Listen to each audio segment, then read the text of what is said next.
আসসালামু আলাইকুম, welcome to my channel. তো আমার বাসায় আমার ছোট বোন আর আমার খালাতো বোনের মেয়ে আসছে। তো আমার বোন আবদার করছে যে ও বার্থডে কেক খাবে। তো আমার বাসায় আগে থেকে কিছু ক্রিম বানানো ছিল। তো বিসমিল্লাহ করে কেক বানাতে গিয়ে দেখি কেক পুরো পুড়ে ছাই। এখন ফেলে তো দিতে পারবো না, কিছু অংশ তো খাওয়া যাবে।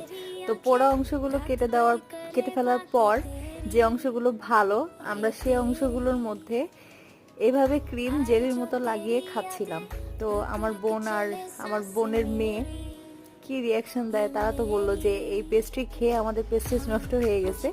তো এই বড় অংশটা আমরা কেটে নিয়েছি, একটু ভালো অংশ, সেটাতে আমি একটু ক্রিম দিয়ে ডেকোরেশন করার চেষ্টা করছিলাম, ব্যর্থ চেষ্টা।